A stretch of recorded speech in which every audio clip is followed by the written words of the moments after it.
For the first time అనుకుంటా అంటే ఇట్లా నిలబడి కూడా ఇంటర్వ్యూ చేయడము. There is always a first time even for a first మహిళా సీఎం.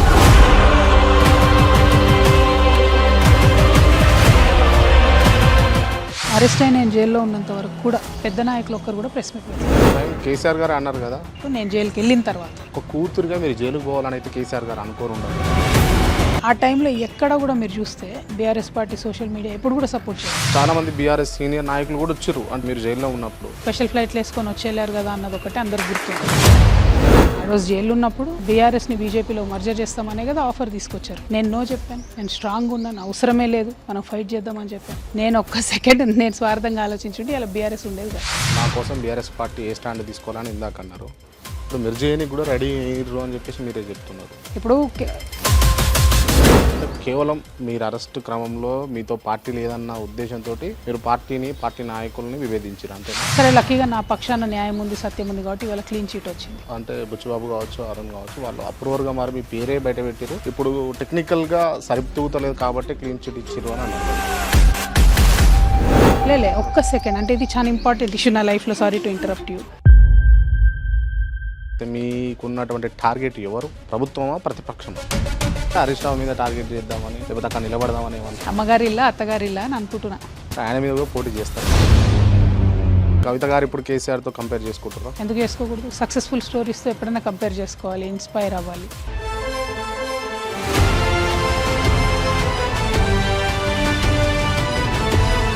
లెటర్ ఎట్లా లీక్ అయింది? ఎట్లా లీక్ అయిందో మీకే తెలియాలి. కేసీఆర్ గారికి ఏ లెటర్ ఇచ్చినా అది మూడో వ్యక్తికి తెలియకుండా చదివి ఒక క్రషర్ ఉంటుందట, క్రషర్లో పెట్టేసి క్రష్ చేసేస్తారట దాన్ని. కానీ అది ఎట్లా లీక్ అయింది అని అన్నది సార్ చుట్టూ కొన్ని దయ్యాలు ఉన్నాయి, వాళ్ళనే నేను దయ్యాలని పేరు పెట్టుకున్నాను. మీరు రాజకీయంగా ఎస్టాబ్లిష్ అవ్వడం కోసమే మీరు పార్టీ పెడుతున్నారా, లేకపోతే నిజంగా మీరు ఇప్పుడు చెప్పినటువంటి తెలంగాణ అస్తిత్వం, తెలంగాణ ప్రజల యొక్క ఔన్నత్యాన్ని కాపాడడం కోసం చేస్తున్నారా? పార్టీ పెట్టడము నడపడం అంటే ఆషమాషి వ్యవహారం కాదు. Right now I don't have a party. ఫ్యూచర్లో పార్టీ పెట్టబోతున్నాను. పెడుతున్నారా మేడం? 100% పక్కా. పక్కా.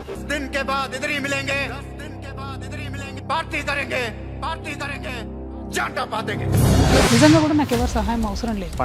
ఫండింగ్ ఎట్లా అంటే మేము పెట్టబోయే పార్టీ.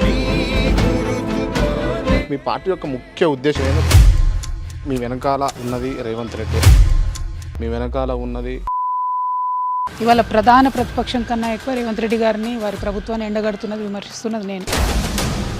మీరు కింగ్ అవుతారా, కింగ్ మేకర్ అవుతారా? ఒకవేళ కేసీఆర్ మీదనే పోటీ చేయాల్సి వస్తే కవిత గారు తర్వాత ఒక లీడర్ ఉన్నారు అని చెప్పుకోదగ్గ లీడర్లు కనబడట్లేదు, ఫుల్ఫిల్ చేస్తారా? మీకున్నటువంటి జాగృతిని మీరు పార్టీ కింద కన్వర్ట్ చేస్తారా? ఎట్లా? అసలు తెలంగాణకి ఏం కావాలి? అంటే తెలంగాణ బిడ్డగా బతుకమ్మను నిజంగా ఇవాళ ప్రపంచవ్యాప్తంగా ఒక బతుకమ్మ అనేటటువంటి పండుగ ఉంది, పూలను దేవతగా పూజిస్తారు అని అంటే దానికి అవునన్నా కాదన్నా ఎవరు ఒప్పుకున్నా ఒప్పుకోకపోయినా దానికి మెయిన్ బ్రాండ్ అంబాసిడర్ మీరు మాత్రమే.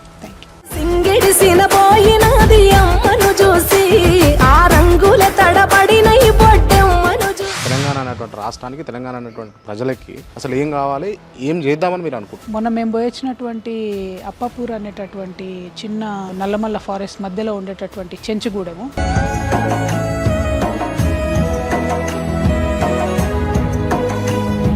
నేను సాంబశివుడు అన్న ఉద్యమ సందర్భంలో పోయినాం. ఓకే. అప్పుడు ఎట్లుందో ఇప్పుడు అట్లా. ఎక్కడ పోటీ చేస్తారు? లాస్ట్లో ట్రబుల్ క్రాంతి నాకు. ఫస్ట్ కేసీఆర్ గొప్ప ఉద్యమ నాయకుడు, కేటీఆర్ కంటెంట్ క్రియేటర్, హరీష్ రావు, గుంటనక్క, సంతోష్ రావు, పట్టించుకునే అవసరం లేదు, రేవంత్ రెడ్డి, ఫ్లాప్సీ, వైఎస్ జగన్, గట్టి లీడర్, నారా చంద్రబాబు నాయుడు, అద్భుతమైన పట్టుదలతోని మళ్ళీ సీఎం అయ్యే వరకు కొట్లాడింది, గ్రేట్ ఏజ్, షర్మిల, ఎప్పుడైనా ఒకసారి ఏపీకి సీఎం కావాలని కోరుకుంటాం. Kalvakuntla Kavitha, super future CM of Telangana, journalist Kranthi, super future TV9. Telangana ప్రజలకు ఇది చేస్తే బాగుండు అని మీరు అనుకొని ఒకవేళ మీరు ముఖ్యమంత్రి అయితే చేయాలనుకునేటటువంటి అంశం ఏంటి? మహిళా దినోత్సవం రోజు మాట్లాడుతున్నాం కాబట్టి ఇది ఒకటి చీటింగ్ లాగా, ఇది ఒకటి చెప్తా ఎజెండా బిఫోర్ పార్టీ పెట్టే ముందు. Powerful people come from powerful places. నమస్తే, వెల్కమ్ టు KR TV. నేను మీ క్రాంతి. ఇవాళ మనతో ఉన్నటువంటి స్పెషల్ గెస్ట్ జాగృతి వ్యవస్థాపకురాలు దేవనపల్లి కవిత గారు ఉన్నారు. ముందుగా వెల్కమ్ చేద్దాం. మేడం నమస్తే. హలో, బాగున్నారా? ఫస్ట్ ఆఫ్ ఆల్ కరెక్ట్ చేయాలి, దేవనపల్లి అనేది మా హస్బెండ్ సార్ నేమ్. నా పేరు కల్వకుంట్ల కవిత. అంటే మీరు అబ్జెక్షన్ చేస్తారా చేయరా అని చెప్పేసి నేను నో దేవనపల్లి వంశాన్ని క్యారీ చేస్తున్నా నేను కాబట్టి చాలా సగర్వంగా దేవనపల్లి ఇంటి కోడలు అని చెప్పుకుంటా. కానీ ఒక మహిళా దినోత్సవం సందర్భంగా మహిళలకు వారి ఇంటి పేరు సెలెక్ట్ చేసుకునే ఫ్రీడమ్ ఉండాలని నేను అనుకుంటున్నాను. ఓకే. సో ఆ సెలెక్షన్లో భాగంగా మేము యుఎస్ వెళ్ళడము, చదువుకోవడము, ఉద్యోగం చేయడంతో కాంప్లికేట్ అయిన పేపర్ వర్క్తో నేను కల్వకుంట్ల అనేటటువంటిది కంటిన్యూ చేశాను. ఓకే. నన్ను పార్టీలోంచి తొలగించిన క్రమంలో కూడా బీఆర్ఎస్ వాళ్ళు కూడా మీలాగానే గొడవ చేశారు, మీరు కల్వకుంట్ల కవిత కాదు దేవనపల్లి కవిత అని. సో నేను అనేక మంది మా మిత్రులను అడిగాను, మహిళలను అడిగాను, మిగతా మేధావులను అడిగాను. వాళ్ళందరూ ఒకే మాట చెప్పారు, ఒక మహిళ ఇంటి పేరు అనేది ఆమె ఆత్మగౌరవం, అది ఆమె సెలెక్షన్కి వదిలేయాలి, ఆమె యొక్క చాయిస్కి వదిలేయాలి అని. సో ఆ చాయిస్ని మీరు కూడా గౌరవిస్తారని నేను అనుకుంటున్నాను. Okay, right. కాకపోతే కొన్ని సోషల్ మీడియా హ్యాండిల్స్లో కావచ్చు, లేకపోతే మీ కార్యకర్తలు కావచ్చు, మీ సంస్థ లీడర్లు కావచ్చు, వాళ్ళు కూడా పెట్టడం కొన్ని సందర్భాల్లో ఇట్లే పెడుతున్నారు. సో అందుకోసమే అట్లా నేను ఏ పార్టీ లీడర్లు అంటున్నారు నాకు తెలీదు. బీఆర్ఎస్ పార్టీని అంటే అది నా పార్టీ కాదు, ఎందుకంటే నన్ను అందులోంచి తీసేశారు. తర్వాత నేను రాజీనామా చేశాను, తర్వాత ఎమ్మెల్సీ పదవికి కూడా రాజీనామా చేశాను. So right now I don't have a party. Okay. ఫ్యూచర్లో పార్టీ పెట్టబోతాను. పెడుతున్నారా మేడం? 100% పక్కా. మీ పార్టీ యొక్క ముఖ్య ఉద్దేశం ఏందో ఒకవేళ పెడితే? అంటే ప్రధానంగా తెలంగాణ అస్తిత్వ పరిరక్షణ అనే దానికోసం వందలాది బిడ్డలు చనిపోయారు. అటువంటి అస్తిత్వవాదాన్ని కానీ, ఐడెంటిటీ పాలిటిక్స్ని కానీ, ఐడెంటిటీకి సంబంధించినటువంటి ఇష్యూస్ కానీ ఇవాళ అన్ని పార్టీస్ మర్చిపోయినాయి. బీఆర్ఎస్ నేషనల్ పార్టీ అయిపోయింది, కాంగ్రెస్ నేషనల్ పార్టీ అయిపోయింది, బీజేపీ నేషనల్ పార్టీ. ఏ తెలంగాణ అస్తిత్వం గురించి మాట్లాడేది ఎవరు?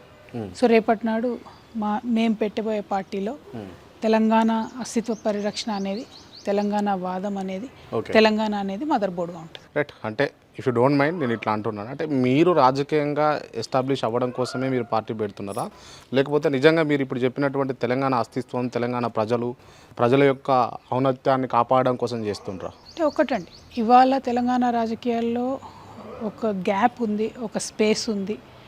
తెలంగాణ ప్రజలు అది ప్రత్యక్షంగా ఫీల్ అవుతున్నారు. 3 ప్రధాన పార్టీలు ఉన్నాయి, అందులో మళ్ళీ ఇప్పుడు కొత్తగా మీరు పెట్టేటటువంటి పార్టీ వచ్చి ఎమర్జ్ అవుతుందా, సెట్ అవుతుందా? 100% అవుతుంది. మీకున్నటువంటి వ్యూహాలు ఏంటి? అంటే ఎంతమంది పార్టీలు పెట్టారన్నది కాదు, ఎవరెంత పనిచేశారన్నది ఇంపార్టెంట్ అవుతుంది. ఆనాడు కేసీఆర్ గారు పార్టీ పెట్టేటప్పుడు కూడా అది అసలు ఇది ముంగట పడేదా, అయ్యేదా పోయేదా అన్నారు. ఏమైంది? సీన్ కట్ చేస్తే 14 yearsలో పవర్లోకి వచ్చారు, స్టేట్ వచ్చింది, టోటల్ రాజకీయం. 100% ఎందుకు చేసుకోకూడదు? సక్సెస్ఫుల్ స్టోరీస్తో ఎప్పుడైనా కంపేర్ చేసుకోవాలి, ఇన్స్పైర్ అవ్వాలి. ఎన్ని కష్టాలు వచ్చినా కూడా తెలంగాణ రాష్ట్ర సాధన కోసం ఆనాడు అందరం కలిసికట్టుగా పనిచేసాం. సో రేపటి నాడు కూడా ఎన్ని కష్టాలు వచ్చినా, నష్టాలు వచ్చినా పార్టీ పెట్టడము, నడపడం అంటే ఆషమాషి వ్యవహారం కాదు.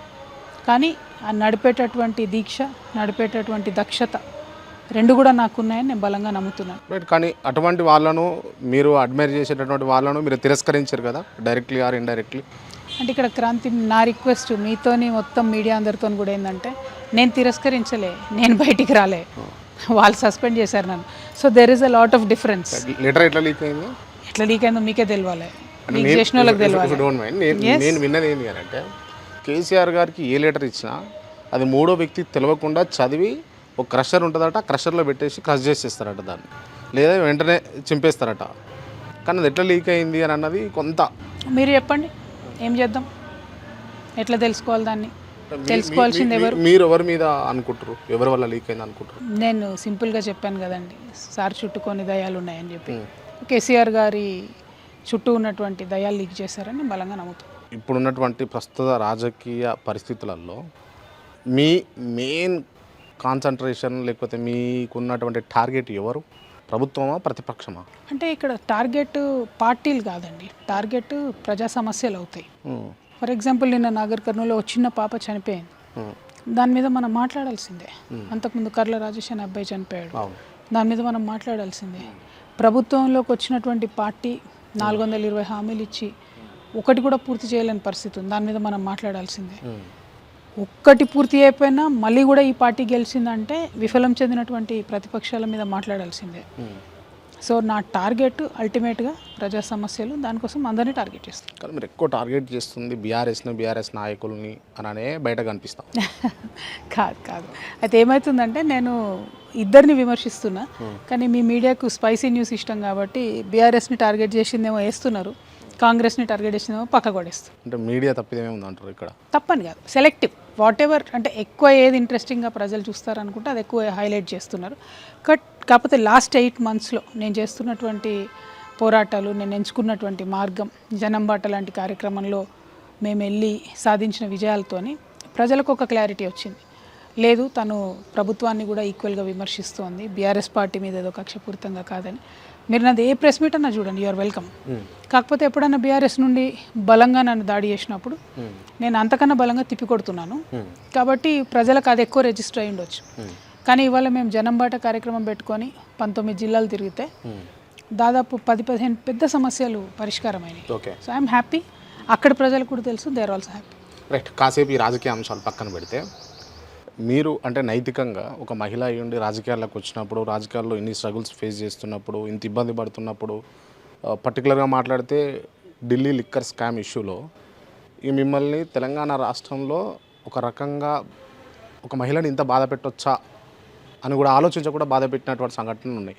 వాట్ ఎవర్ ఇట్, మీడియా కావచ్చు, మీ అపోజిషన్ కావచ్చు, మీకు సంబంధికులు కావచ్చు, శ్రేయోభిలాషులు కావచ్చు, మిత్రులు కావచ్చు, ఎవరు అర్థం చేసుకోకుండా ఇష్టం వచ్చినట్టు మాట్లాడారు.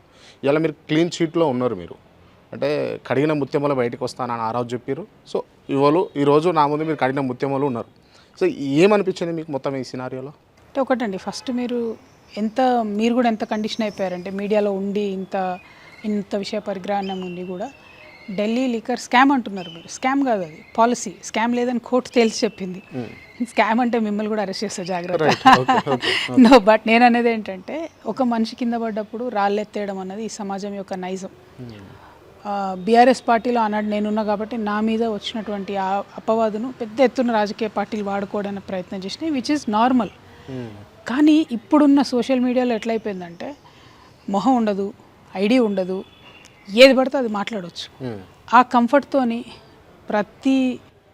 ఇక నేను తిట్టదలుచుకోలేదు, ప్రతి వ్యక్తి, వర్త్లెస్ పీపుల్ కూడా ఇష్టం వచ్చినట్టు మాట్లాడడము, కమెంట్ చేయడము, అవి బాధాకరంగా అనిపించినాయి. మరీ పర్టికులర్గా మహిళల పట్ల ఒక విద్వేషపూరితమైనటువంటి మాటలు, అవహేళనతో కూడిన మాటలు, అబ్యూజ్, లిటరలీ తిట్ల దండకం. విషయం ఏముండదు కానీ తిట్లు. సో వాటితో చాలా ఎక్కువ బాధ అయింది. అవి ఒక్కటైతే మీరు అన్నట్టు ఈ సోషల్ మీడియా, యూట్యూబ్ రెవల్యూషన్లో నేను ఎట్లా సాక్ష్యాధారాలను ధ్వంసం చేశామని చెప్పే ప్రయత్నం ప్రతి ఒక్క యూట్యూబ్ ఛానల్, ప్రతి ఒక్క వ్యక్తి చేయడం కూడా బాధ అనిపించింది. బట్ అవన్నీ తప్పని ప్రూవ్ అయింది కాబట్టి ఇప్పుడు అటువంటి వాళ్ళందరికీ కూడా ఈ తీర్పు ఒక చెంపపెట్టని నేను భావిస్తాను. రైట్. అంటే కొంతమంది ఇద్దరు వ్యక్తులు, అంటే బుచ్చిబాబు కావచ్చు, అరుణ్ కావచ్చు, వాళ్ళు అప్రూవర్గా మారి మీ పేరే బయట పెట్టారు. ఇప్పుడు టెక్నికల్గా సరితూతలేదు కాబట్టి క్లీన్ చిట్ ఇచ్చిరు అని అన్నారు బయట. కేసు అది పెట్టింది ఎందుకో ఎవరికి అర్థం కాలేదు, ఏ రకంగా ఇన్వెస్టిగేషన్ చేసినా ఎవరికి అర్థం కాలేదు. ఆ అన్ని అంశాలను కోర్టు పరిగణలోకి తీసుకొని ఒక మాట చెప్పిందండి, మీరు ఒక కట్టుకథ అల్లుకొని దానికి తగ్గట్టుగా పాత్రలను వెతుక్కున్నారు, దానికోసం కొత్త చట్టాలు ఏవైతే స్ట్రిక్ట్ చట్టాలు వచ్చాయో వాటిని వాడుకున్నారు అని చెప్తూ, దేశ చరిత్రలో మొదటిసారి కోర్టు ఒక ఇన్వెస్టిగేటింగ్ ఆఫీసర్ మీదనే మళ్ళీ ఇన్వెస్టిగేషన్ వేసి, డిపార్ట్మెంటల్ ఎంక్వైరీ చేసి, అంటే ఎంత సీరియస్గా కోర్టు వాటిని పరిగణించిందని చూడొచ్చు. సరే, ఇక అందులో కూడా మేము కింద పడ్డ పై చేయి మాదే అనేటటువంటి భారతీయ జనతా పార్టీ నాయకులు ఇది సాంకేతిక విజయం అది అని చెప్తున్నారు. సో లీగల్గా మా ఫైట్ కంటిన్యూ అవుతుంది, కానీ ఇవాళ నైతికంగా విజయం మాత్రం నేను సాధించానని నేను నమ్ముతాను. మీరు నిజంగా తిహార్ జైల్లో ఇబ్బంది పడి అవసరమా ఇదంతా? ఈ రాజకీయాలు అవసరమా? ఈ రాజకీయాల కారణంగానే కదా ఇవాళ నేను ఈ పొజిషన్లో ఉన్నాను అనిపించిందా మీకు? లేదండి, అట్లేం అనిపించలేదు. తిహార్ జైల్లో ఉన్నప్పుడు పడ్డ ఇబ్బందుల మాట వాస్తవమే, బాధ అనిపించిన మాట వాస్తవమే. కానీ బయటకు వచ్చిన తర్వాత మా సొంత పార్టీ అనుకున్న బీఆర్ఎస్ నాయకుల వ్యవహార శైలి అది బాగా బాధ పెట్టింది. వచ్చారు కదా, చాలా మంది వచ్చారు కదా మీకోసం. కేటీఆర్ గారు కావచ్చు, హరీష్ రావు గారు కావచ్చు, చాలా మంది బీఆర్ఎస్ సీనియర్ నాయకులు కూడా వచ్చారు, అంటే మీరు జైల్లో ఉన్నప్పుడు. అంటే ఇప్పుడు క్రాంతి గారు ఒక్కటి ఏమిటంటే, ఈ సంఘటన మొత్తం మీ అందరికేమో జస్ట్ అట్లా ఒక హాట్ న్యూస్ ఐటమ్ లాగా గుర్తుంటుంది, కానీ అనుభవించిందని నేను కదా. 2022 మార్చి నుండి మొదలు పెడితే ఇప్పుడు ఆల్మోస్ట్ 2026 మార్చ్ 4 సంవత్సరాలు నరకయాతన పడ్డా నాకు అర్థమవుతుంది. ఈ 4 సంవత్సరాలు ఏం జరిగిందన్నది ఎవరికి గుర్తుండదు. స్పెషల్ ఫ్లైట్లు వేసుకొని వచ్చేళ్ళారు కదా అన్నది ఒకటి అందరికి గుర్తుంది. ఈ 4 సంవత్సరాల్లో విచారణ ఎదుర్కొనే ముందు కావచ్చు, ప్రతి నిత్యం ఎదుర్కొనే అవహేళన కావచ్చు, రాజకీయంగా జరిగినటువంటి విపరీతమైనటువంటి పరిణామాలు కావచ్చు, పర్సనల్గా నా ఫ్యామిలీ లైఫ్ని టార్గెట్ చేస్తూ సాగినటువంటి దాడి కావచ్చు, యాజ్ అ ఉమెన్ నేను పడ్డ క్షోభ కావచ్చు, ఎవరికి గుర్తులేదు. ఆ టైంలో ఎక్కడ కూడా మీరు చూస్తే బీఆర్ఎస్ పార్టీ సోషల్ మీడియా ఎప్పుడు కూడా సపోర్ట్ చేయలేను. ఈ 4 ఇయర్స్లో అవన్నీ పక్కన పెడతాను. నేను ఉల్టా మిమ్మల్ని ఒక క్వశ్చన్ అడుగుతాను, మీరు హోంవర్క్ చేయండి. నేను జైలుకి వెళ్ళేంత వరకు బీఆర్ఎస్ పార్టీ పెద్ద నాయకులు ఎవరన్నా ఒక్కరన్నా ప్రెస్ మీట్ పెట్టి లేదు మా నాయకురాలు అమ్మాయి దీనికి సంబంధం లేదు అని అన్నారా? స్వయంగా కేసీఆర్ గారు అన్నారు కదా. ఎప్పుడు 3 సంవత్సరాల తర్వాత పార్లమెంట్ ఎన్నికలప్పుడు నేను జైలుకి వెళ్ళిన తర్వాత చెప్పారు ఆ మాట.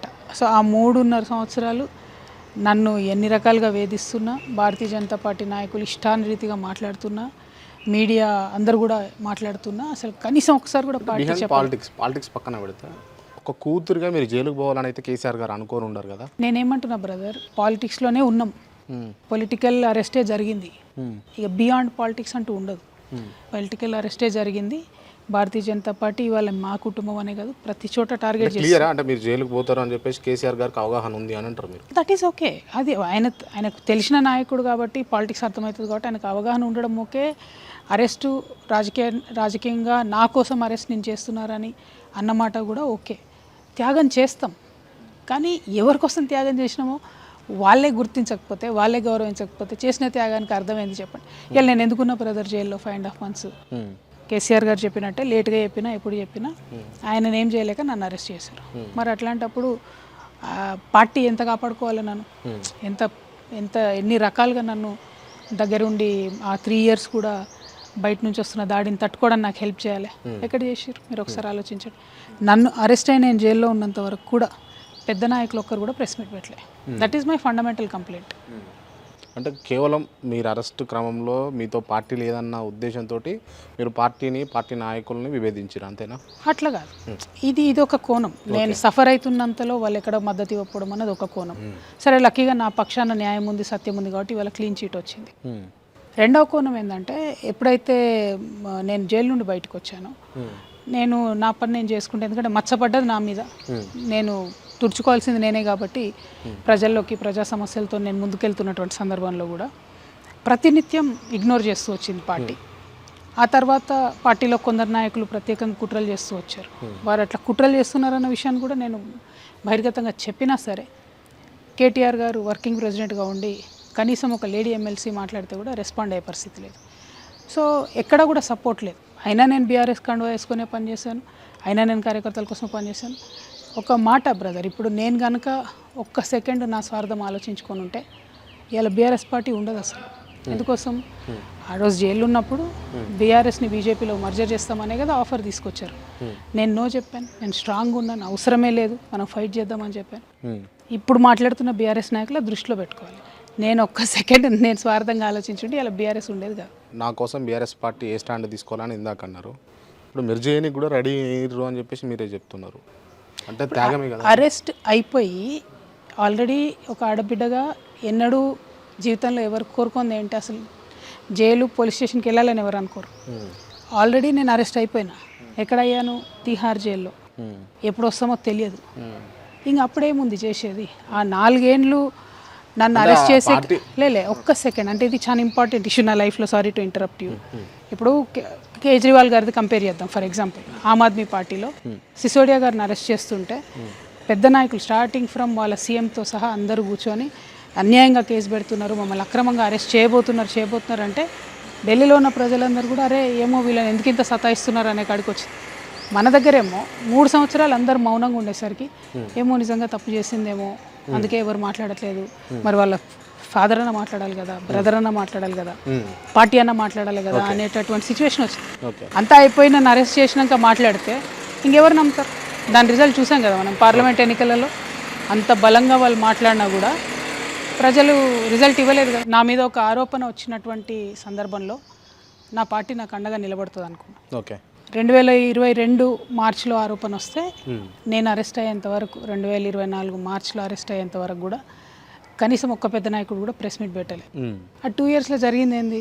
Reputation damage. నాకైనా పార్టీకైనా విపరీతంగా చెప్పిందే చెప్పి ఎందుకు మనం ముందు డిఫెండ్ చేయలేకపోయినాం అన్నది ఒక క్వశ్చన్. ఓకే. 2, జైల్లో పడ్డ తర్వాత అందరు కూడా మాట్లాడారు. అప్పటికేమైపోయింది? ఏం తప్పు చేయండి జైల్లో ఎందుకు పెడతారు అనేటటువంటి ఒక భావన ఎవరికైనా వస్తుంది సహజంగా.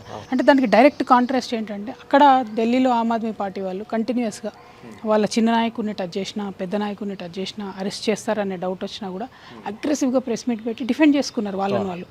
ఆ సందర్భంలో కేసులో అనేకమైనటువంటి చిన్న అంశాలను కూడా తీసుకొని వాళ్ళు ప్రెస్ మీట్లు పెడుతున్నారు. కానీ ఇక్కడ మన వాళ్ళు కంప్లీట్ సైలెన్స్ అనమాట, జీరో. సో నేనే డిఫెండ్ చేసుకుంటే లేకపోతే లేదన్న పరిస్థితి. సో చాలా ఒంటరితనం అనిపించింది. ఏ సంస్థ కోసం అయితే ఇంత పని చేశాను, ఎందుకు ఇట్లా నన్ను ఒంటరిగా చేస్తున్నారు అనిపించింది. నేను అడిగాను యాక్చువల్లీ కేసీఆర్ గారు ఒకసారి నిన్ను అరెస్ట్ చేస్తారేమో అని చెప్పినప్పుడు 2 మాట్లాడారు. 1 రాజీనామా చేయమంటారా అని, 2 ప్రెస్ మీట్ పెట్టండి అని. ఆ 2 కూడా వద్దన్నారు. ఓకే. ప్రధానంగా ఒకటండి, మనము నమ్ముకున్నటువంటి పార్టీ మనకి ఏ చిన్న కష్టం వచ్చినా అంతే ఈక్వల్గా మనకు కూడా హెల్ప్ చేస్తుందని అనుకుంటాం. కానీ నా విషయంలో జరిగింది ఏంటంటే ఒక 2-2.5 సంవత్సరాలు నన్ను అనేక రకాలైన మానసిక వేదనకు గురి చేసిన తర్వాత నా అరెస్ట్ అయింది. సో ఆ 2.5 yearsలో ఎప్పుడు కూడా పార్టీ నా డిఫెన్స్లోకి రాలేదు. So BJP social media troll చేసిన, అంటే మామూలు ట్రోలింగ్ కాదు కదా అది, యూట్యూబ్ ఛానల్స్ అందరు కూడా విపరీతంగా నన్ను వేధించిన. ఎందుకోసం వేధించారు? సరే కేసీఆర్ గారి మీద కోపం కావచ్చు, బీఆర్ఎస్ గవర్నమెంట్ మీద కోపం కావచ్చు, దానికి తోడు ఇది కోతి కొబ్బరిగా దొరికినట్టు ఈ కేసు ఇవన్నీ కావచ్చు. ఏదైనా అది ఒక పొలిటికల్ వేధింపు అన్నది మర్చిపోయి ఒక లిమిట్ దాటి అందరు కూడా బాగా హెరాస్ చేశారు. ఆ హెరాస్మెంట్లో ఎక్కడ కూడా నా పార్టీ నా చేయబెట్టుకొని నడవలేదు అన్నది మాత్రం నాకు కంప్లైంట్ ఉంటుంది రేపు పొద్దున కూడా. ఇంకా మర్చిపోరా అది అని చాలామంది నన్ను అంటున్నారు. అనుభవించింది నేను కదా. నేను ఒక ఉమెన్గా నాకు 2 టీనేజ్ మగపిల్లల్ని పెట్టుకొని వాళ్ళు చేసిన కమెంట్స్ వాళ్ళు నేను ఫోన్ని ఎట్లా డిస్ట్రాయ్ చేస్తున్నానో కూడా సుత్తి పెట్టి బ్రేక్ చేస్తున్నట్టు కూడా వీడియోస్ చేసినటువంటి వాళ్ళు ఉన్నారు. కాబట్టి వాటి మీద మాత్రం పార్టీ నాకు అండగా లేదన్న బాధ అయితే నాకు ఇంకా కూడా ఉంది. ఎప్పుడైతే అరెస్ట్ చేస్తారని చెప్పారో నన్ను జనవరిలో కేసీఆర్ గారు గెస్ట్ చేశారు, ఎందుకంటే ఆయన పొలిటికల్గా ఐడియా ఉంటుంది కాబట్టి. నేను చేయొచ్చు అన్నప్పుడు నేను 2 అడిగా. ఒకటేమో రాజీనామా చేయమంటారా ఎమ్మెల్సీకి అని, 2వదేమో మీరు ప్రెస్ మీట్ పెట్టండి. 2 జరగలేదు. అన్ఫార్చునేట్ అనిపించింది. అప్పటికి కూడా మాట్లాడుకోవడం బాధ అనిపించింది. రైట్. ఓకే. అంటే కేసీఆర్ గారితోటి క్యాబినెట్లో కానీ లేకపోతే కుటుంబ సభ్యుల్లో కానీ ఎవరు కూడా ఎదిరించి అడగలేని చెప్పలేని విషయాల్ని కేవలం కల్వకుంట్ల కవిత గారు మాత్రమే చెప్పగలుగుతారు అని చెప్పేసి పార్టీ లీడర్లు చాలామంది నాతో అన్నారు. అంత స్కోప్ ఉన్నటువంటి మీరు ఎందుకు ఈ డిఫరెన్సెస్ ఎందుకు అనవసరంగా అని అంటే అది కాకుండా అంటే నేనేమి చేయలేదు కదా డిఫరెన్స్ తెచ్చుకోవడానికి. నేను ఎప్పుడైనా పార్టీ మంచి గురించే చెప్పాను. ఏదైనా నాకు బయట విషయం తెలిస్తే ఇట్లా జరుగుతుందట మీరు జాగ్రత్త తీసుకోండి, ఎవరైనా ఎమ్మెల్యేలు ఫీల్ అవుతుంటే ఇట్లా ఫీల్ అవుతున్నారు చూడండి అని, ఏదైనా అవినీతికి సంబంధించిన అంశాలు వస్తే ఇట్లా జరుగుతుందట చూడండి. అంటే ప్రభుత్వానికి పార్టీకి చెడ్డ పేరు రాకూడదని నా వంతు ప్రయత్నం నేను చేసిన. అంటే మన వాళ్ళు అనుకునే వాళ్ళేమో ఫస్ట్ కంప్లైంట్స్ చెప్తారు, బయట ఇట్లా అనుకుంటున్నారు నీ గురించి అని. బయటవాడు పొగిడి వాడు పని వాడు చేసుకొని పోతాడు. సో నేను ఎప్పుడైనా కంప్లైంట్స్ చెప్పాను, ఎందుకంటే దానివల్ల కేసీఆర్ గారికి చెడ్డ పేరు రాకూడదు అన్నది నా స్వార్థం. లీడర్ అంటే అట్లే కాపాడుకోవాలి కదా. సో నా ప్రయత్నం నేను చేసిన. అది గిట్టని వాళ్ళు అనేకమైన కుట్రలు చేసిండ్రు, వాళ్ళనే నేను దయ్యాలని పేరు పెట్టుకున్నాను. రైట్. మీరు అంటున్నటువంటి దయ్యాలు ఎవరినైతే అంటున్నారో మీరు వారి వల్లనే మీకు డిఫరెన్స్ వచ్చిందా? తెలియదండి. అంటే ఇప్పుడు నేనేమంటున్నా, బ్యాక్గ్రౌండ్కి వెళ్ళి ఆ పార్టీ ఏమైంది అన్నది పక్కన పెడితే ప్రొసీజరలీ పార్టీ నన్ను సస్పెండ్ చేసినప్పుడు కారణం అడగాలి కదా కనీసం. సరే ఏ కారణాల వల్ల నన్ను సస్పెండ్ చేసిరు అనేది చెప్పాలి, అడగాలి. అదేం లేదు, డైరెక్ట్ సస్పెన్షన్. అంటే నాకు యాజ్ అ పర్సన్ కానీ యాజ్ అ ఉమెన్, అంటే మేము ఈ విమెన్ అంటే పెద్ద ఇన్స్టిట్యూషన్ కదండి. మాకు ఒక అత్తగారు ఉంటుంది, పిల్లలు ఉంటారు, వ్యవహారం ఉంటుంది. నేను సింగిల్ పర్సన్ కాదు కదా. దాన్ని మనం సస్పెండ్ చేస్తే వాళ్ళంతా ఏమనుకుంటారు? అంటే ఇన్నేళ్ళు పార్టీ జెండా మోసినటువంటి వాళ్ళని కనీసం రీజన్ చెప్పకుండా అడగకుండా, మళ్ళీ కామెడీ ఏంటంటే నేను సస్పెండ్ చేసిన లెటర్స్ ఎంతకం పెట్టింది ఎవరైతే కేసీఆర్ సార్ని పార్టీ ఓడిపోగానే టీవీలలో కూర్చొని బాటగా తిట్టినా అట్లాంటి వ్యక్తులతో సంతకాలు పెట్టించడం, అది అసలు ఏం పద్ధతో నాకు అర్థం కాలేదండి. సో ఎప్పుడైతే పార్టీ నన్ను సస్పెండ్ చేసిందో నాకు కూడా అవమానం అనిపించింది. నేను కూడా రిజైన్ చేశాను, ఎమ్మెల్సీకి రిజైన్ చేశాను, ప్రాథమిక సభ్యత్వాన్ని కూడా రిజైన్ చేశాను. ఓకే. ఎమ్మెల్సీకి రిజైన్ చేసిన తర్వాత మీరు మళ్ళా శాసన మండలికి పోయి దాదాపు మీకు ఎక్కువ టైం ఇచ్చిండ్రు, మీరు ఎక్కువ మాట్లాడినరు. ఆ మాట్లాడిన దాంట్లో అనరాని మాటలు కూడా అన్నారు కదా.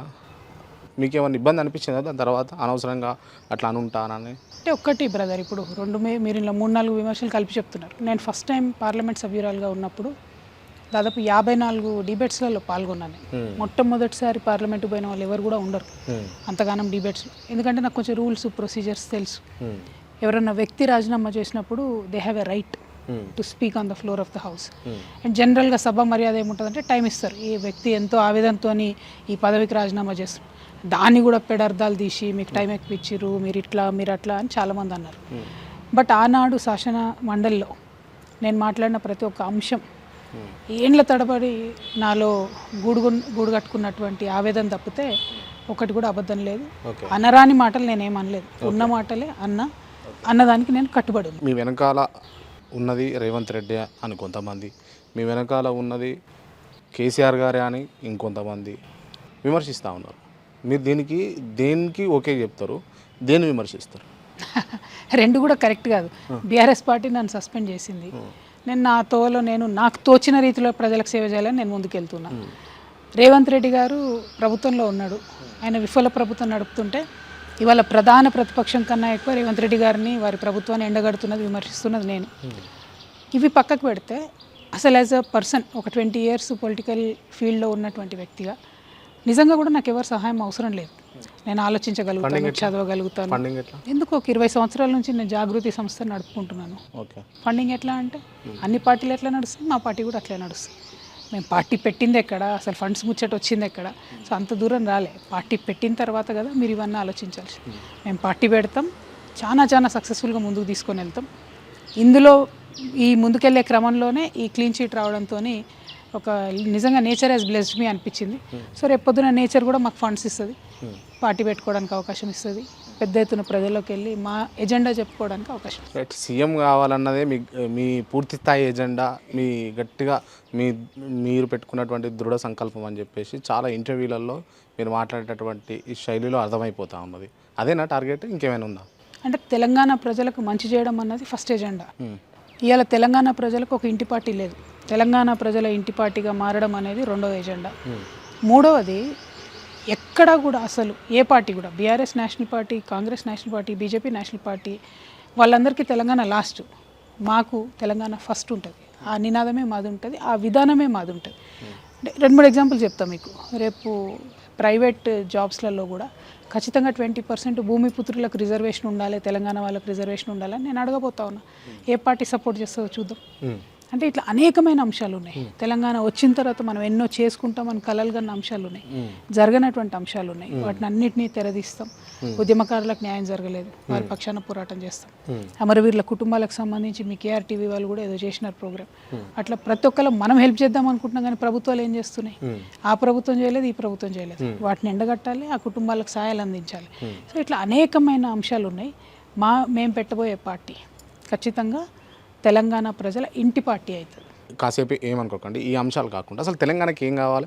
అంటే తెలంగాణ బిడ్డగా బతుకమ్మను నిజంగా ఇవాళ ప్రపంచవ్యాప్తంగా ఒక బతుకమ్మ అనేటటువంటి పండుగ ఉంది, పూలను దేవతగా పూజిస్తారు అని అంటే దానికి అవునన్నా కాదన్నా ఎవరు ఒప్పుకున్నా ఒప్పుకోకపోయినా దానికి మెయిన్ బ్రాండ్ అంబాసిడర్ మీరు మాత్రమే. Thank you. అటువంటి కార్యక్రమాలు చేసినటువంటి మీరు తెలంగాణకు అసలు ఏం కావాలి? తెలంగాణ అనేటువంటి రాష్ట్రానికి, తెలంగాణ అనేటువంటి ప్రజలకి అసలు ఏం కావాలి, ఏం చేద్దామని మీరు అనుకుంటున్నారు? అంటే ఈ మధ్యలో నేను తెలంగాణ జనంబాట కార్యక్రమంలో భాగంగా సగం తెలంగాణ తిరిగినాను. అంతకుముందు పార్టీ నుండి సస్పెండ్ అయ్యే కన్నా ముందు ఒక 50 నియోజకవర్గాలు తిరిగిన. అంటే ఆల్మోస్ట్ తెలంగాణ వ్యాప్తంగా తిరిగినటువంటి వ్యక్తిగా, ఫ్రెష్గా, లేటెస్ట్గా ఒక రాష్ట్రం వచ్చినాక 12 సంవత్సరాల తర్వాత కూడా కొన్ని మౌలికమైన అంశాలు, ఇప్పటికి కూడా బస్సులు లేని ఊర్లు, ఇప్పటికి కూడా రోడ్లు లేని ఊర్లు, నీళ్లు లేని తండాలు, కరెంటు లేని తండాలు, కరెంటు లేని గూడాలు. ఇదైతే తెలంగాణ కాదు కదా మనం అనుకున్నది. మంచి వెలుగు జిలుగులో తెలంగాణ కావాలని అనుకున్నాం. అది చాలా ఆచరణలో సత్యదూరంగా ఉన్నది. మొన్న మేము పోయొచ్చినటువంటి అప్పాపూర్ అనేటటువంటి చిన్న నల్లమల్ల ఫారెస్ట్ మధ్యలో ఉండేటటువంటి చెంచుగూడెము, నేను సాంబశివుడు అన్న ఉద్యమ సందర్భంలో పోయినాం. అప్పుడు ఎట్లుందో ఇప్పుడు అట్లే ఉంది. అసలు ఇంత కూడా చేంజ్ లేదు. ఆ రోడ్ కావచ్చు, మళ్ళీ చెంచులు అవే కష్టాలు చెప్తున్నారు. అంటే తెలంగాణ వచ్చిన 10 ఏళ్లలో నన్ను లిటరల్లీ నిజామాబాద్ కాడికే పరిమితం చేసిండ్రు, కట్టేసిండ్రు. సో నేను వేరే జిల్లాల పరిస్థితి చూడలేకపోయినా. ఇవాళ వెళ్ళి చూస్తూ ఉంటే ఒక్కొక్కటి 20 సంవత్సరాలు 22 సంవత్సరాల నుంచి నెగ్లెక్ట్ అయిన ప్రాజెక్ట్స్ ఉన్నాయి. మహబూబ్ నగర్లో కానాయిపల్లి అనే విలేజ్ ఉంది. సగం ఊరు నీళ్ళలో ఉందండి ఇప్పటికి కూడా. పాములు, తేళ్ళు, కప్పలు, పిల్లలు అట్లే పోతున్నారు. అంటే 22 ఇయర్స్గా ఒక గ్రామ సమస్య తీర్చలేనటువంటి నాయకత్వం ఇక్కడ ఉన్నట్టే కదా. అట్లాంటి అంశాలను అడ్రస్ చేయాలి, అవన్నీ పక్కన పెడదాం.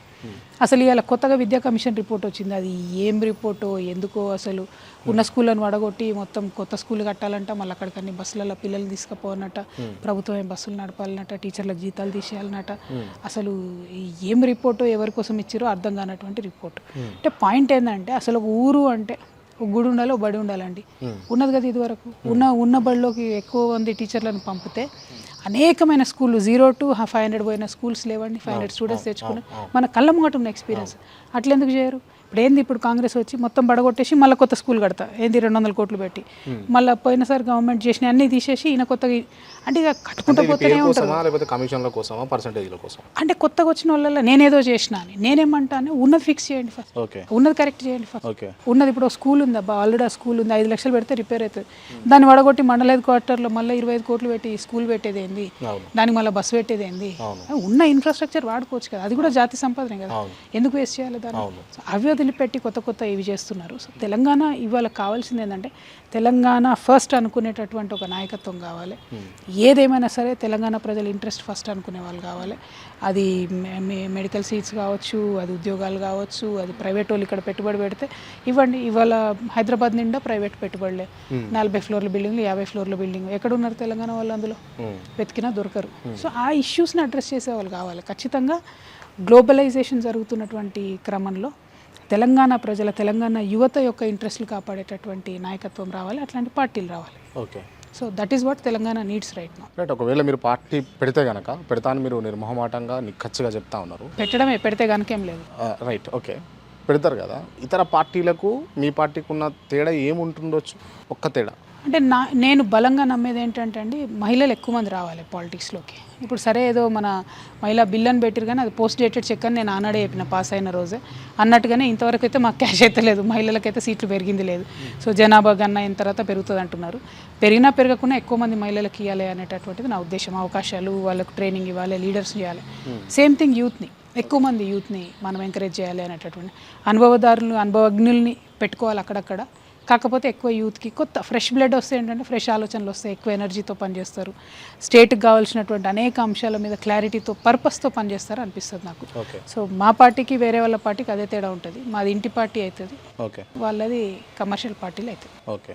రైట్. అంటే ఇప్పుడు మీకున్నటువంటి జాగృతిని మీరు పార్టీ కింద కన్వర్ట్ చేస్తారా? ఎట్లా? జాగృతి ఉంటుంది, పార్టీ ఉంటుంది. జాగృతి ఉంటుంది, పార్టీ ఉంటుంది. ఓకే. అంటే జాగృతిలో ఉన్న వాళ్ళకు పార్టీలో కూడా సభ్యత్వాలు ఉంటాయా? అంటే ఇంతకుముందు కూడా మేము బీఆర్ఎస్లో ఉన్నప్పుడు నాది ఒకటే ప్రిన్సిపల్ ఉండేది, 2 జేబులు ఉంటే ప్యాంటుకు, రెండిట్లో 2 రూపాయలు ఉంటే బాగుంటుంది. ఈ జేబులో రూపాయి, ఈ జేబులో ఉంటే మొత్తానికి మనిషికి దగ్గర ఒకటే రూపాయి ఉంటుంది.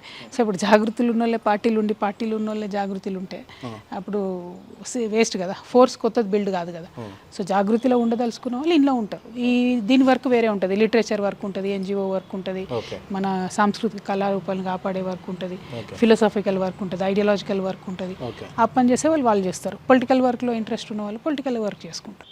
అంటే మీరు మొత్తం కూడా, అంటే మీ దగ్గర ఉన్నటువంటి టీం అంతా కూడా యువకులు, అంటే యంగ్స్టర్స్ మాత్రమే ఉన్నారు. కొంతమంది ఎవరైతే బీఆర్ఎస్ పార్టీలో సరైన అవకాశాలు రాలేక ఉన్నారో, ఉద్యమకారులు కావచ్చు, వాళ్ళు కొంతమంది ఉన్నారు. అంటే ఇంకా అంటే కవిత గారి తర్వాత ఒక లీడర్ ఉన్నారు అని చెప్పుకోదగ్గ లీడర్లు కనబడట్లేదు. ఫుల్ఫిల్ చేస్తారా దీన్ని? అంటే ఇప్పుడు నేను కూడా లీడర్ని కాదు, నన్ను కూడా ప్రజలు ఏం చేస్తారో నాకు తెలియదు. రేపు పొలిటికల్ పార్టీ పెట్టి నేను ప్రజల దగ్గర పోతే నేను కూడా స్క్వేర్ 1 స్టార్ట్ మళ్ళీ ఫ్రమ్ ద బిగినింగ్. అంటే కేసీఆర్ గారి కూతురు కల్వకుంట్ల కవిత అన్న ఈ బ్రాండింగ్స్ ఉన్నాయి, మాజీ ఎంపీగా ఉన్నారు మీరు. అది ఎంట్రీ పాస్ ఇస్తుంది అబ్బా, అది ఎంట్రీ పాస్ ఇస్తుంది, అది విజయం ఇవ్వదు. అదేమవుతుంది, గుర్తింపుకు. ఇప్పుడు ఈఎస్సీ పార్టీ కవిత అనే వ్యక్తి పెట్టింది అనడానికి గుర్తింపుకు పనికి వస్తుంది. కానీ ఆ వ్యక్తి ఏం చెప్తుంది, ఆ పార్టీ భావజాలం ఏంది, ఐడియాలజీ ఏంది, వీళ్ళ వల్ల మాకు బెనిఫిట్ అవుతుందా కాదా అనుకున్నాడు. ఏ నాయకుడు అవసరం లేదండి, ప్రజల దగ్గరుండి వేల మెజార్టీతో గెలిపించి మమ్మల్ని తీసుకెళ్ళి అసెంబ్లీలో కూర్చోబెడతారు, మీరు చూస్తారు. This is what is going to happen. ఎక్కడ పోటీ చేస్తారు మీరు? అమ్మగారి ఇల్లా, అత్తగారి ఇల్లా అని అనుకుంటున్నా. ఓకే. కాన్సన్ట్రేషన్ చేస్తారా? ఖచ్చితంగా రెండింటి మీద చేస్తున్నాం కాన్సన్ట్రేషన్. ఒకవేళ కేసీఆర్ మీదనే పోటీ చేయాల్సి వస్తే? అది లేదు కదా ఆప్షన్. అమ్మగారి ఇల్లు అంటే సిద్దిపేట, అత్తగారి ఇల్లు అంటే బోధన. ఓకే.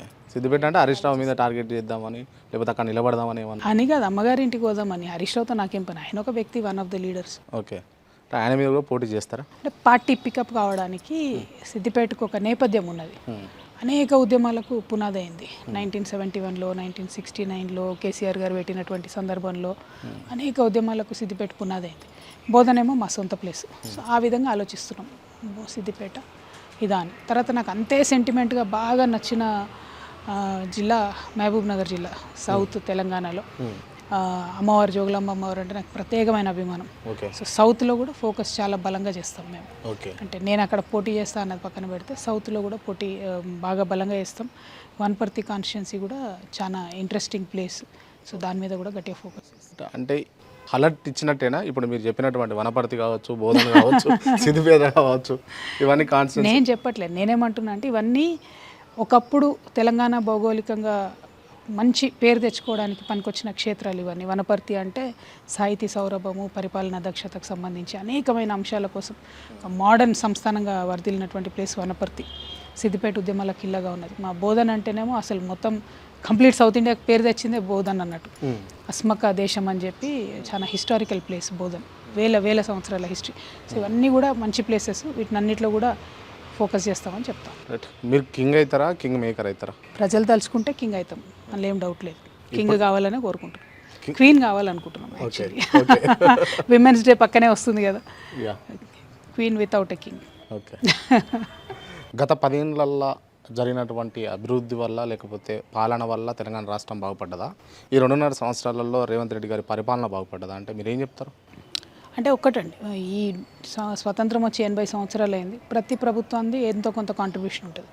ఫర్ ఎగ్జాంపుల్ ఎక్కడో తమిళనాడులో స్టార్ట్ అయిన మిడ్ డే మీల్ అనేటటువంటి స్కీమ్ దేశమంతా ఇవాళ కోట్లాది మంది పిల్లలకు ఫుడ్ పెడుతున్నటువంటి స్కీమ్. ఆనాడు ఎన్టీ రామారావు గారు తెలుగు ప్రైడ్ అని మొదలు పెట్టడంతో సౌత్ ఇండియాలో వేరే రాష్ట్రాలు ఉన్నాయని తెలిసినటువంటి తర్వాత కేసీఆర్ గారు వచ్చి తెలంగాణ అనేటటువంటి అంశంతో అట్లా ప్రతి ప్రభుత్వం ప్రతి లీడర్కి ఎంతో కొంత మంచి చేసిన వాళ్ళు ఉంటారు, ఎంతో కొంత వాళ్ళ మార్కు వాళ్ళ గుర్తింపు ఉన్నటువంటి కార్యక్రమాలు చేసి ఉంటారు. బై అండ్ లార్జ్ తెలంగాణ ఏర్పడ్డప్పటికీ ఒక ఆశ ఏముండే, ప్రజలకు ఆకాంక్ష ఏముండే అంటే నీళ్లు, నిధులు, నియామకాలు, ఈ 3 ఖచ్చితంగా సక్సెస్ఫుల్ కావాలని ఉండే.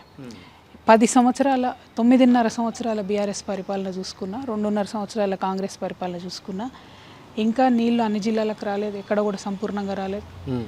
నిధుల విషయంలో వాళ్ళు అప్పు చేశారని వీళ్ళు అంటున్నారు, వీళ్ళు అప్పు చేశారని వాళ్ళు అంటున్నారు తప్పితే ప్రజలకు కావాల్సినటువంటి మౌలిక వసతులు, మోరి, నాలి, రోడ్డు ఇట్లాంటివి కూడా లేనటువంటి పరిస్థితి. ఇక నియామకాల విషయంలో నిన్నగాక మొన్న కూడా గ్రూప్ 1 అభ్యర్థులు బాధపడుతున్నటువంటి సందర్భం. అంటే ఇంత టెక్నాలజీ ఏఐ బిఐ అని మాట్లాడుతున్న సందర్భంలో కూడా ఒక్క ఎగ్జామ్ వితౌట్ ఫెయిల్యూర్ ఆ ప్రభుత్వం వేయలేకపోయింది, ఈ ప్రభుత్వం వేయలేకపోయింది. సో నీళ్లు, నిధులు, నియామకాల్లో తెలంగాణ అయితే 2 ప్రభుత్వాలతో వంచబడ్డది. కాబట్టి చాలా సీరియస్గా వీటి మీద ఎఫర్ట్ పెట్టాలి. ప్రతి జిల్లాకు మనకు 2 జీవనదుల నుంచి అద్భుతంగా నీళ్లు తెచ్చుకోవాలి. నియామకాల విషయంలో అసలు ఒక ఎస్సీ బ్యాక్లాగ్ పోస్టులే ఇప్పటి వరకు నాకు తెలిసి subject to little bit correction 35,000 పైచీలకు ఉన్నాయండి, ఓన్లీ ఎస్సీ బ్యాక్లాగ్ పోస్ట్. ఆ గవర్నమెంట్ వేయలే, ఈ గవర్నమెంట్ వేయలే, ఎందుకు వేయట్లేదు? సో ఇట్లా చాలా పెండింగ్స్ ఉన్నాయి, 1-2 కాదు. ఇప్పుడు నిన్నగాక మొన్న ఇక ఆకునూలు మురళి లాంటి వాళ్ళు మొదలుపెట్టినటువంటి అంశాలు అయితే అసలు ప్రభుత్వ ఉద్యోగులు పని చేస్తలేరు, టీచర్లకు భయం పెట్టాలి, టీచర్లకు జీతాలు కట్ చేయాలి అనే వింత మాటలు. అంటే అది ఆయన నేచర్ కాదు, ప్రభుత్వం యొక్క ధోరణిని చూపెడుతున్నది, ప్రభుత్వం యొక్క ఐడియాలజీ, ప్రభుత్వం యొక్క థింకింగ్ని చూపిస్తుంది. కాబట్టి ఇట్లాంటి ఆలోచన ఉన్న ప్రభుత్వాలు అయితే ప్రజలు కోరుకోరు. మేము చాలా భిన్నంగా ఉంటాం. అల్టిమేట్గా ప్రజలకు పనికొచ్చేటటువంటి మంచి ఎజెండాతో ముందుకొస్తాం. పార్టీ పెట్టిన రోజు ఆ ఎజెండా డిక్లేర్ చేస్తాం. ఓకే. తెలంగాణ ప్రజలకు ఇది చేస్తే బాగుండు అని మీరు అనుకొని ఒకవేళ మీరు ముఖ్యమంత్రి అయితే చేయాలనుకునేటటువంటి అంశం ఏంది అసలు? మహిళా దినోత్సవం రోజు మాట్లాడుతున్నాం కాబట్టి ఇదొక్కటి చీటింగ్ లాగా ఇదొక్కటి చెప్తా ఎజెండా బిఫోర్ పార్టీ పెట్టే ముందు. ముఖ్యమంత్రి ఖచ్చితంగా అవుతా, ఏదో ఒక రోజు అవుతా. ఆడపిల్లలందరికీ ఫ్రీ ఎడ్యుకేషన్ రావాలి, టోటల్ ఎంత చదువుకుంటే అంత. డాక్టర్ అవుతుందా, ఆస్ట్రోనాట్ అవుతుందా, సైంటిస్ట్ అవుతుందా, లాయర్ అవుతుందా, వాళ్ళ ఇష్టం. ఉంటాయా పాసిబిలిటీస్? ఉంటాయా? 100%. అట్లాంటి ఒక డ్రీమ్ ఉంది, చేసి చూపిస్తా కూడా. స్వతంత్ర భారత్లో ఇన్ని ఏళ్ళ సంది ఎప్పుడు కూడా ఒకవేళ ఈ ఆలోచన చాలామందికి వచ్చి ఉండొచ్చు కాక, కానీ ఇంప్లిమెంటేషన్ ఎక్కడ జరగలేదు కదా. ఒక మహిళకు వచ్చిందంటే తప్పకుండా సక్సెస్ అవుతుంది అని అర్థం. ఓకే. మహిళలు శుభసూచకంగా ఉంటారు కాబట్టి మంచి ఆలోచన ఉంటుంది, పిల్లలు బాగుండాలనుకుంటాం కాబట్టి నాకు వచ్చిందంటే నేను చేయగలుగుతా, తప్పకుండా చేసి చూపిస్తాను అర్థం. ఈ మహిళా దినోత్సవ సందర్భంగా మహిళలకు మీరు ఏం చెప్పదలుచుకున్నారు ఒక ఉమెన్గా? అంటే మీరు ప్రభుత్వంలో ఉన్నారు, దాని తర్వాత ఎమ్మెల్సీగా ఉన్నారు, ఎంపీగా పనిచేసిండ్రు, మీరు జాగృతిని ఎస్టాబ్లిష్ చేసి ఇంతవరకు తీసుకొచ్చిండ్రు. అంటే మీరు స్వయంగా చెప్పేది నేను ఖచ్చితంగా సీఎం అభ్యర్థిని, సీఎం పోటీలో నేను ఉన్నాను మీరు చెప్తాను. అంటే ఈ స్థాయిలో మీరు ఉన్నారు కదా, ఒక ఉమెన్కి అంటే ఇప్పటికి కూడా ఒంటింటి కుందేలాగే ఉండి బయటకు కూడా రానియకుండా చేస్తున్నటువంటి కుటుంబీకులకు కావచ్చు, సమాజానికి కావచ్చు, మీరేం చెప్తారు? అంటే నేను ఒక్కటే అండి, ఫస్ట్ మహిళల్ని ఏదో స్పెషల్ ట్రీట్మెంట్ ఇవ్వాలి, మాకు ఫోటోలలో ఎక్కి చారత్రి ఇవ్వాలి, దేవతల్లా చూడాలని నేను చెప్పట్లేదు. మమ్మల్ని మనుషుల్లా చూడండి చాలు. మనుషుల్లా చూసి మీ ఫ్రెండ్స్తో మీరు ఎట్లా బిహేవ్ చేస్తారు, మీ సోదరుడితో మీరు ఎట్లా బిహేవ్ చేస్తారు, అట్లా మాతో ఉంటే చాలు. మాకు కొత్త స్పెషల్ ట్రీట్మెంట్ అవసరం లేదు. మేము చదువుకుంటాం, మేము కొట్లాడతాం, మేము పని చేస్తాం, మేము అన్నీ సాధించగలుగుతాం. Only thing respect, self respect. మమ్మల్ని ఆలోచించనివ్వండి ఫ్రీగా. నేను సైంటిస్ట్ని అనుకోండి, నన్ను కర్టేల్ చేయకుండా నువ్వు ఆలోచించంటే నేను రాకెట్ కడతానేమో, అంతకన్నా బెస్ట్ థింగ్ కడతానేమో. కానీ అసలు నువ్వు అది ఆలోచన చేయడానికే లేదు అని మా థాట్ ప్రాసెస్ని, మా స్పిరిట్ని కిల్ చేసేటటువంటి ఏదైతే వాతావరణం ఉంటుందో, ఇండ్లలో కావచ్చు, సొసైటీలలో కావచ్చు, ప్రభుత్వాలలో కావచ్చు. అరే బస్ ఎక్కాలంటే భయం, ఆర్టీసీ బస్ ఎక్కాలంటే ఆడపిల్లలకి, ఆటో ఎక్కాలంటే భయం, ట్యాక్సీ ఎక్కాలంటే భయం, 6 అవుతుందంటే నడవాలంటే భయం. ఏం చేయాలి చెప్పండి మరి? అంటే ఫెయిల్యూర్ ఆఫ్ ద గవర్నమెంట్ కదా, ఆడవాళ్ళ ఫెయిల్యూర్ కదా. పిల్లల్ని మహిళల్ని సంరక్షించుకోలేనటువంటి ప్రభుత్వాలు ఎందుకంటే ఇంకెన్నాళ్ళు ఖచ్చితంగా సంరక్షించుకోవాలి కదా. ఆ దిశగా ప్రయాణం చేయాలి దేశాలు. సరే, అవి ప్రభుత్వాలు అట్లా చేసేటటువంటి ఒత్తిడి తెస్తూనే మనము మహిళలుగా నా రిక్వెస్ట్, ముఖ్యంగా టీనేజ్ గర్ల్స్కి, స్టూడెంట్స్కి, డజంట్ మ్యాటర్ మనం పొట్టిగా ఉన్నామా, పొడుగున్నామా, అందంగా ఉన్నామా, బాలేమా, నల్లగా ఉన్నామా, తెల్లగా ఉన్నామా, ఇవన్నీ టెంపరీ, ఇవి మ్యాటర్ కావు. మన బ్రెయిన్ చాలా వికసించే విధంగా మనం చదువుకోవాలి, పని చేయాలి, ఆలోచన చేయాలి. మన హార్ట్ ఏది చెప్తే అది బలంగా చేయాలి, దానికోసం కొట్లాడి నిలబడాలి. అది true personality, that matters. Skin అనేది ఉంటుంది, పోతుంది, బట్ పర్సనాలిటీ అనేది ఫర్ ఎవర్ ఉంటుంది. Right madam, thank you. మీ వాల్యుబుల్ టైం ఇంతసేపు మాకు కేటాయించినందుకు thank you so much. For the first time అనుకుంటా అంటే ఇట్లా కూడా ఇంటర్వ్యూ చేయడము. There is always a first time, even for a first మహిళా CM. So I remember that. Okay, thank you. And thank you so much madam. And wish you all the best. ఖచ్చితంగా మీరు ఏదో ఒక రోజు ముఖ్యమంత్రి కావాలని నా మనస్ఫూర్తి నేను కూడా కోరుకుంటున్నా. Thank you so much. చాలా తొందరగా అయితే ఇంకా మంచిది. అండ్ ఈ ఇంటర్వ్యూ క్లోజ్ చేసే ముందు ఓకే, కొంతమంది పేర్లు చెప్తా, వాళ్ళకి సంబంధించి మీ ఒపీనియన్ చెప్పండి. లాస్ట్లో ట్రబుల్ క్రాంతి నాకు. ఫస్ట్ కేసీఆర్, గొప్ప ఉద్యమ నాయకుడు. KTR, content creator. హరీష్ రావు, గుంటనక్క, సంతోష్ రావు, పట్టించుకునే అవసరం లేదు. Revanth Reddy, flop CM. YS Rajasekhara Reddy, good leader. YS Jagan, గట్టి లీడర్. షర్మిల, ఎప్పుడన్నా ఒకసారి ఏపీకి సీఎం కావాలని కోరుకుంటాం. బండి సంజయ్, అన్నని ఏడేకేలోని ఇస్తారే ఏం చేయనియర్ ఆయన అనుకో. అరవింద్, అబద్ధానికి ప్రతిరూపం. ఈటల రాజేందర్, అన్న గట్టి ఫైటర్. నారా చంద్రబాబు నాయుడు, అద్భుతమైన పట్టుదలతోని మళ్ళీ సీఎం అయ్యే వరకు కొట్లాడిన గ్రేట్ ఏజ్లో. లోకేష్, ఇంకా నేర్చుకుంటున్నట్టున్నాడు నా లెక్కనే బాగా. పవన్ కళ్యాణ్, అయ్యో non serious, very non serious person. Kalvakuntla Kavitha, super, future CM of Telangana. Journalist Kranthi, super, future TV9. Thank you so much madam. Thank you so much. Thank you. Right.